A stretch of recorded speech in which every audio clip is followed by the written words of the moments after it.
Hey, Will, to your right. Will, right in the back. Will, right in front of you, Will. Will, right here. Will,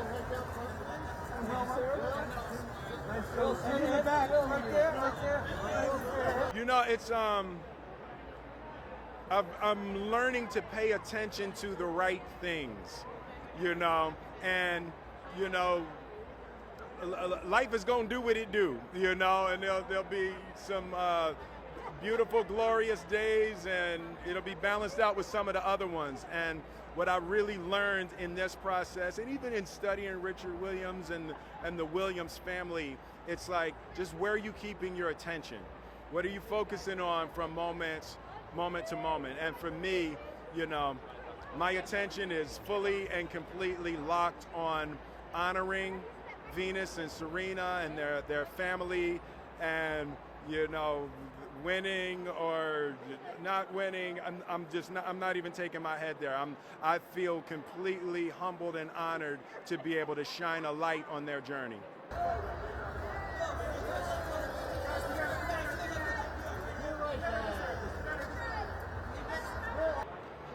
It is a bit surreal. It is a bit surreal. Someone was saying it's so good to be back on the red carpet, and I'm like, I ain't never really been on the red carpet before, so it's good to be on the red carpet, period. So it is surreal.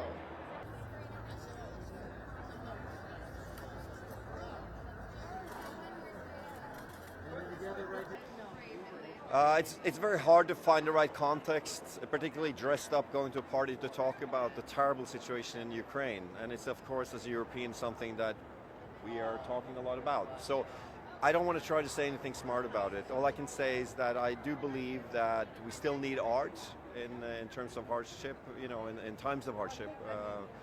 But it is an odd time to celebrate things when such a serious situation is going on quite close to where we live, actually. So. Yeah, I think it's very important that we have movies and we have art. I think media can be a place where you don't get the full empathetic picture, you know. It's really important for those close emotional stories, and that we celebrate that. I think it's important, of course, to do as much as we can with the situation and help as much as we can, but also not be, I think the celebration of what's good is also important.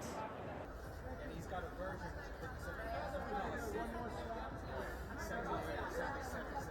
Never heard a better version of that. There's all these tapes out there. Everybody's got a different version. Going on? I don't know. I will say that one of the strongest things in the film is the power of empathy, and sort of pinpointing how when we empathize with each other, we get closer to each other and we mend the cracks. And I think that message that this film is giving to families, and particularly to really impressionable children, is a big deal. They need to remember and learn for the first time, many of them, that empathy is a superpower. Yeah. It is, you know, it's sadly relevant to what's going on right now, and I really hope that because this is a refugee story told from the inside of a friendship, that it's able to give some nuance and some perspective to the refugee experience. And Miranda, back here to your right. And then over and take a step over for you. How you doing, Miranda? Straight ahead. Right there. Beautiful. Absolutely. One of my passions is being an ambassador for the International Rescue Committee, and so there's been a lot of attention, a lot of work gone in recently to help the refugees of Ukraine. But it's insane. I mean, that's just adding to the problem, because, of course, we can't forget about Yemen and Afghan refugees, and, you know, the world is having a really difficult time with that in general right now. What's happening in the Ukraine is abhorrent. I can't even, you know, watching the news is difficult. Yeah, and that's what's great about film, because at least it's a 2-hour respite from that. It is a respite, but in some cases, you know, like this, it's a heavy respite, right? But much needed, and stories that need to be told, both from the subject themselves, but also to educate people on the subject.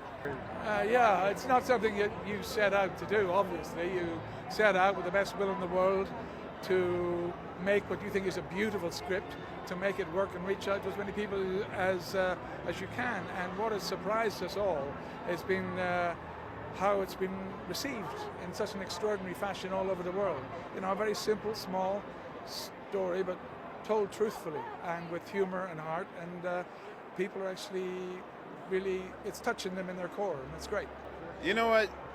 People need to dream more often. You know, when you're living in fight or flight, especially if you lived in the neighborhood I lived in, safety is job one. And sometimes, you know, adults in your world will say, well, fall back on something. And, you know, it's weird. I think we need to dream more. I once watched an episode of Soul Train where Michael Jackson told Don Cornelius daydreaming was his pastime. And when I first saw it, I thought, that's the silliest answer I ever heard. But now I realize that daydreaming puts you in the mind state of achieving your goals. So, you know, all in the pandemic, I was daydreaming, and this is just a part of that manifestation. One second. I feel like I'm right now. Yeah.